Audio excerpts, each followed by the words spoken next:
Baik, selamat sore mahasiswa-mahasiswi Stispa Wirabakti Denpasar yang dalam hal ini mengikuti mata kuliah pengantar ilmu pemerintahan. Pada pertemuan keempat ini, saya ingin menyampaikan beberapa materi, ya karena mengingat sebentar lagi kita akan UTS, jadi kita akan gencar ini dalam pemberian materi, karena masih banyak sekali materi yang belum tersampaikan. Ya, pertama terkait dengan untuk ilmu pemerintahan. Di sini saya sampaikan. Oke, izin share screen ya.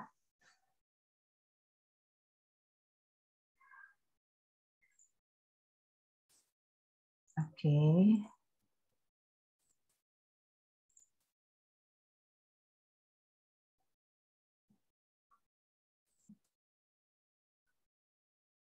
Oke, tempo hari kita sudah membahas terkait dengan pemerintahan dalam arti sempit, dalam arti luas ya. Jadi pemerintahan dalam arti sempit, kemudian perbedaan pemerintah, pemerintahan, pemerintah, perintah ya seperti apa juga sudah kita sampaikan ya, sudah Anda ketahui juga bersama ya bahwa pemerintahan secara umum itu merupakan keseluruhan struktur dan proses-proses yang ada di dalamnya, yaitu proses dan tata cara perumusan kebijakan dan keputusan yang bersifat mengikat untuk dan atas nama kehidupan bersama. Kemudian pemerintahan juga kegiatan dalam negara yang bersumber pada kedaulatan dan kemerdekaan negara. Kemudian objek dan sasaran. Jadi objek dan sasarannya adalah rakyat dan wilayah negara, kemudian dasar negara yang berlandaskan dengan tujuan negara dengan sejalannya arah dari suatu negara tersebut. Kemudian ada pemerintahan di mana segala kegiatan atau usaha yang terorganisir bersumber pada kedaulatan dan kemerdekaan. Ya, berlandaskan dasar negara ya mengenai rakyat, wilayah negara demi tercapainya tujuan negara. Pemerintahan yaitu kegiatan yang terorganisir yang mempunyai makna bahwa kegiatan-kegiatan tersebut dilakukan oleh sekelompok orang untuk mencapai tujuan bersama. Dan dengan kerjasama berasaskan pembagian kerja di bawah satu pimpinan. Kemudian secara struktur fungsional, di mana suatu sistem atau struktur atau organisasi dari berbagai macam fungsi yang dilaksanakan atas dasar-dasar tertentu untuk mewujudkan tujuan negara. Dan tugas dan fungsi tersebut hanya dapat dilaksanakan apabila disertai dengan kewenangan dan kekuasaan. Ya, ilmu pemerintahan itu ya suatu ilmu pengetahuan yang mempelajari seluk-beluk atau persoalan penyelenggaraan pemerintahan dalam arti seluas-luasnya. Hal ini disampaikan oleh Yosef Riwu Kaho. Ilmu pemerintahan, ilmu pengetahuan yang otonom yang mempelajari bekerjanya struktur-struktur dan proses-proses dalam penyelenggaraan umum, baik cara bekerjanya, struktur-struktur dan proses-proses itu secara internal maupun eksternal. Ilmu pemerintahan juga ilmu yang mempelajari tentang tata cara bagaimana lembaga pemerintahan umum disusun dan difungsikan baik secara internal maupun secara eksternal, yaitu terhadap warga negara. Dan ilmu pemerintahan merupakan suatu pengetahuan yang sasaran dan objeknya adalah pemerintahan dalam arti yang sangat luas. Ilmu pemerintahan sebagai ilmu pengetahuan, ya secara ontologi tentang ada dan realitas. Ya, ontologi itu tentang ada dan realitas ya. Ilmu pemerintahan itu ya berkaitan dengan refleksi rasional, analisis, sintesis logika, sistematika dan objek. Objek ilmu pemerintahan ada objek forma dan objek materia. Ya, objek forma itu memiliki ciri-ciri kekhususan yaitu pemerintahan itu pusat, pemerintahan pusat dan daerah. Govern dan governance. Jadi hubungan antar lembaga-lembaga. Output pemerintahan itu adalah fungsi, aktivitas, dan gejala. Nah, objek materia atau kesamaan yaitu dalam ilmu pemerintahan dia sama dengan ilmu politik, sama dengan ilmu administrasi negara, sama dengan ilmu negara, sama dengan hukum tata negara. Seperti itu. Kemudian dalam segi epistemologi itu pengetahuan, yaitu ilmu pemerintahan itu jadi seiring sejalan dengan terminologi, metodologi, sistematika, teori dan tekniknya dan asas atau dasarnya. Aksiologi dalam penerapan ilmu, di sini kita bisa lihat pada klasifikasinya, tinjauannya, perkembangannya, dan klasifikasi ilmu pemerintahan itu adalah ilmu murni, ilmu empiris, dan ilmu teoritis empiris. Nah, ini sudah kita dapat singgung dalam pertemuan sebelumnya, ya. Terus selanjutnya kekuasaan dan kewenangan dalam pemerintahan, ya. Filsafat kekuasaan. Nah, kita sudah juga dapat membahas terkait dengan filsafat kekuasaan, di mana kekuasaan adalah kesempatan seseorang atau sekelompok orang untuk menyadarkan masyarakat akan kemauan-kemauannya sendiri, dengan sekaligus menerapkan terhadap tindakan-tindakan perlawanan dari orang-orang atau golongan-golongan tertentu. Ini disampaikan oleh Max Weber. Kemudian kekuasaan senantiasa ada di dalam setiap masyarakat, ya bersahaja, besar, atau rumut susunannya. Nah, kekuasaan itu tidak dapat dibagi rata pada semua anggota masyarakat. Jadi kemampuan untuk mempengaruhi pihak lain untuk berkehendak yang ada pada pemegang kekuasaan. Kekuasaan merupakan suatu konsep kuantitatif, jadi dapat dihitung hasilnya. Jadi luas wilayah, siapa orang yang dipengaruhi, lama berkuasanya, uang dan barang yang dimiliki. Secara filsafati, jadi kekuasaan dapat meliputi ruang, waktu, barang, dan manusia. Ya, jadi konsep kekuasaan merupakan kemampuan seseorang atau sekelompok manusia untuk mempengaruhi tingkah laku orang lain atau kelompok lain dan sedemikian rupa sehingga tingkah laku itu menjadi sesuatu yang sesuai dengan keinginan dan tujuan dari orang yang memiliki kekuasaan itu. Itu menurut Miriam Budiarju. Keseluruhan dari kemampuan hubungan-hubungan dan proses-proses yang menghasilkan ketaatan dari pihak lain untuk tujuan-tujuan yang ditetapkan oleh pemegang kekuasaan. Ya. Kekuasaan merupakan kemampuan untuk mengendalikan tingkah laku orang lain, baik secara langsung dengan pemberi perintah maupun secara tidak langsung dengan mempergunakan segala alat dan cara yang tersedia. Dan pada dasarnya kekuasaan ditunjukkan pada diri manusia, utamanya kekuasaan pemerintahan dalam negara. Ya, jadi sumber kekuasaan kita juga sudah nyinggung, bahkan mungkin dapat kita singgung juga dalam ilmu politik bahwa sumber kekuasaan itu ada legitimasi, ya, legitimate power, jadi perolehan kekuasaan melalui pengangkatan. Orang bisa berkuasa melalui pengangkatan, undang-undang, SK dan lain-lain, ya. Coercive power jadi perolehan kekuasaan melalui cara kekerasan, jadi perebutan atau perampasan bersenjata. Unkonstitusional, ya, jadi seperti kudeta dan lain-lain, ya. Kemudian expert power di perolehan kekuasaan berdasarkan keahlian seseorang. Dia dikatakan akan berkuasa ketika dia memiliki keahlian, kemudian keahlian itu dapat artinya berpengaruh untuk orang banyak, di saat itulah orang tersebut dikatakan bisa memiliki kekuasaan. Kemudian ada reward power, di perolehan kekuasaan melalui suatu pemberian atau karena berbagai pemberian. Ya, artinya ketika dia berprestasi, mendapatkan tempat kedudukan, kemudian dia memanfaatkan itu, ya dia jadi penguasa, kayak gitu. Kemudian reference power di perolehan kekuasaan melalui daya tarik seseorang. Nah, daya tarik dalam tanda kutip, ya hal ini biasa dimanfaatkan oleh para wanita biasanya dalam memperoleh suatu kedudukan, ya, jadi mendapatkan kedudukan atau kekuasaan itu dengan cara menggunakan fisiknya, ya, performance-nya dia, gitu. Kemudian bentuk-bentuk kekuasaan di sini ada influence, kemudian kemampuan untuk mempengaruhi orang agar mengubah sikap dan perilakunya secara sukarela. Persuasion, jadi persuasi, ya dia persuasif, jadi kemampuan meyakinkan orang lain dengan argumen untuk melakukan sesuatu. Kemudian manipulasi, jadi menggunakan pengaruh dalam hal ini yaitu mempengaruhi, tidak menyadari tingkah lakunya, mematuhi pemegang kekuasaan.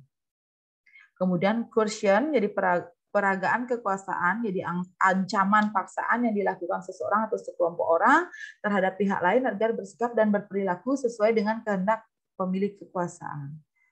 Force, jadi penggunaan tekanan fisik, pembatasan kebebasan, peningkatan rasa sakit atau apapun untuk membatasi pemenuhan kebutuhan biologis agar seseorang itu mau melakukan sesuatu.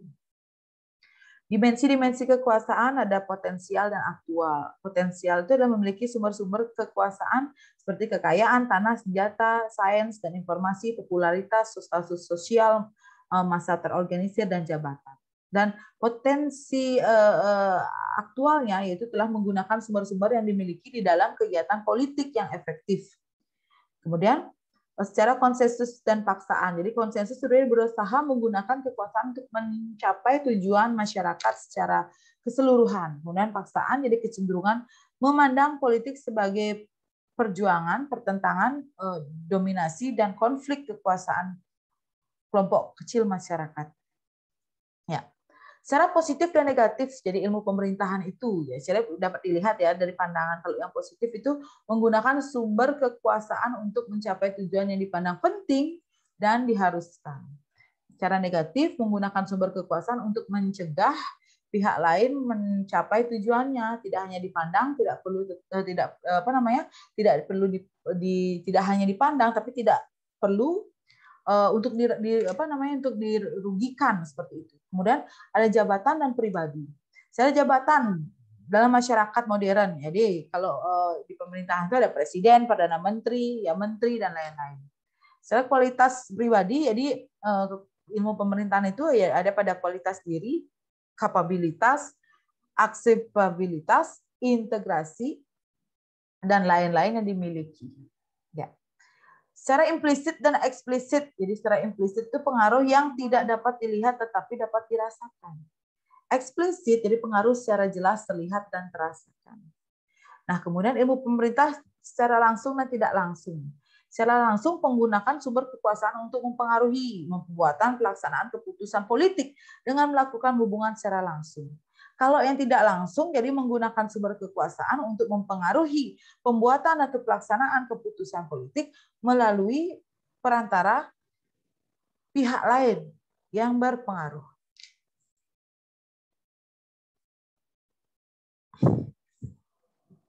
Oke, kita masuk pada kewenangan. Jadi, kekuasaan negara dalam menggunakan masyarakat memiliki otoritas dan kewenangan. Otoritas dalam arti hak untuk memiliki legitimasi kekuasaan. Nah, kewenangan dalam arti hak adalah untuk ditaati. Ya. Kemudian perbedaan kekuasaan dan kewenangan. Kalau kekuasaan itu tidak selalu berupa kewenangan, dia memiliki keabsahan. Tidak selalu memiliki yang legitimate power. Dia tidak selalu memiliki keabsahan. Ya. Tidak selalu berupa kewenangan, memiliki dia kekuasaan, tapi tidak selalu memiliki keabsahan kalau kekuasaan tersebut. Nah, sementara kewenangan, hak moral untuk membuat dan melaksanakan keputusan politik dalam sebuah negara atau pemerintahan. Kemudian negara, state, dan pemerintahan, government. Sini kita bisa melihat unsur-unsur negara. A permanent population, di masyarakat, warga, rakyat. Ya. A definite territory, jadi wilayah. Government, ya government ini dalam arti pemerintah. A capacity to enter into relation with other state. Jadi seperti kapasitas, jadi alokasi ya, pembagian kekuasaan ya, seperti itu. Kemudian ini menurut Montevideo Convention tahun 1933. Negara itu polisai. Jadi ia membuat persekutuan dari keluarga dan desa guna memperoleh hidup yang sebaik-baiknya, menurut Aristoteles. Di persekutuan kekeluargaan, keluarga-keluarga dengan segala kepentingan yang dipimpin oleh akal dari suatu kuasa yang berdaulat. Kemudian negara ialah suatu persekutuan yang sempurna dari orang-orang merdeka untuk memperoleh perlindungan hukum. Nah, kemudian negara ialah komunitas manusia yang secara sukses memonopoli penggunaan masyarakat fisik yang sah dalam suatu tertentu. Negara adalah alat agensi yang mengatur, mengendalikan persoalan bersama atas nama masyarakat. Ya, teori asal-usul negara, ada teori hakikat manusia, teori rasio manusia, teori ketuhanan, teori kedaulatan, teori hukum alam, teori kekuatan dan kekuasaan, teori positivisme, kemudian teori modern. Sifat hakikat negara itu adalah organisasi kekuasaan kewibawaan, pengelompokan masyarakat, kesamaan tujuan, integration, kemudian coercion instrument. Jadi itu ya. Nah, di sini dapat kita lihat dalam bagan, jadi sifat hakikat negara, dia punya tujuan sosiologis. Jadi unity nation, power ONG, group of conqueror, jadi execute to desire, kemudian secara tujuan politis, ya interaction agency, kemudian tinjauan yuridis, power agency, agreement, fraud, kemudian law agency. Kemudian tinjauan objektif ada really, condition, element, authoritas, ya seperti itu. Jadi tujuan negara di sini secara eschatologi dan spekulatif, dari tujuan negara dihubungkan dengan tujuan akhir hidup manusia. Metodologi dan empiris atau kenegaraan jadi power oriented, ya power and prosperity and unity, ya kemudian liberty and equality dan welfare and happiness, ya. Kemudian teori-teori fungsi negara, teori trias politika, ya. Menurut John Locke, jadi ada fungsi legislatif, fungsi eksekutif, fungsi federatif, kemudian Montesquieu ada fungsi legislatif, eksekutif, dan federatif. Kemudian setelah dua teori-teori ini akan didistribusikan menjadi suatu kekuatan dalam negara atau pemerintahan itu sendiri. Ya, gimana ada catur praja menurut Van Vollenhoven. Jadi ada Reging, Bestur, Sprague, kemudian politik dan policy making, policy executing, itu menurut Dwi Praja. Tadi catur praja, sekarang Dwi Praja. Tipe bentuk susunan negara dan pemerintahan, ya. Jadi secara pemahaman teoritik, ya tipe negara adalah erat kaitannya dengan unsur-unsur negara, faktor yang menimbulkan berbagai macam variasi negara, suatu perkembangan dalam sejarah. Pengelolaan tipe negara dapat dilihat dari ciri-ciri pokok yang dominan dari negara yang ada. Uraian tipe negara dimulai dengan fase negara timur kuno, negara modern. Dalam tipe fase ditemukan bentuk-bentuk negara, bentuk klasik, monarki, aristokrasi, dan demokrasi. Ya, bentuk modern yang monarki, republik. Kemudian bentuk-bentuk negara erat kaitannya juga dengan tipe negara. Nah, istilah bentuk negara harus dibedakan dengan bentuk pemerintahan, ya. Kalau bentuk negara itu bentuk sama dengan bentuk pemerintahan, tapi bentuk negara adalah mengorganisasi negara secara keseluruhan. Ada struktur negaranya dan ada unsur-unsurnya. Bentuk pemerintahan itu adalah struktur, organisasi, dan fungsi pemerintahannya. Kemudian terlepas dari perubahan-perubahan itu, tipe negara yang menyoal ciri pokok yang didomin dalam negara menurut sejarah perkembangan negara, kemudian bentuk negara, menyoal negara baik secara sosiologis maupun yuridis, dan susunan negara menyoal pembagian kedaulatan. Jadi di antaranya itu adalah beberapa bagian dari negara. Ya.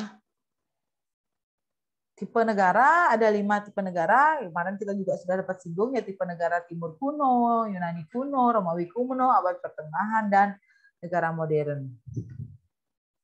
Nah, negara timur, ciri-ciri pokoknya ya negara yang didasari pada paham keagamaan, religion. Kemudian kekuasaan, absolut, dan despotisme, ya, pemerintahan oleh raja-raja. Kemudian ada raja bertanggung jawab, ya, buruk baiknya menjadi tanggungannya si ini raja itu sendiri, ya.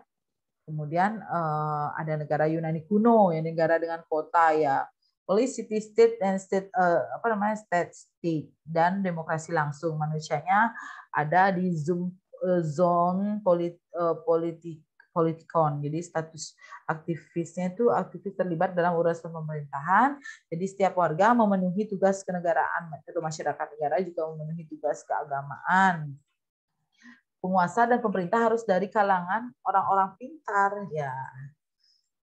Negara Yunani kuno, ya di fase sejarah Romawi kuno itu ada fase kerajaan, fase republik, fase penciptaan, fase kedominan. Fase kerajaan dan republik ya ajaran-ajaran Yunani, kerajaan Sparta, republik Athena, city state.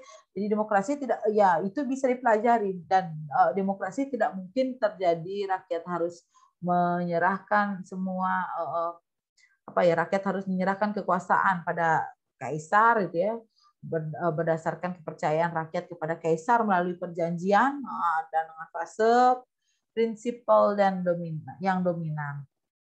Nah, di sini juga ada negara pertengahan. Ya, sudah kita bahas juga minggu lalu, kemudian negara modern. Tipe-tipe negara dalam tabel ini, bentuk-bentuk negara, secara pandangan sosiologis dan lain-lain sudah saya cantumkan dalam PowerPoint-nya ini, ya. Nah, terkait dengan apa yang saya sampaikan tadi tentang ilmu pemerintahan, kiranya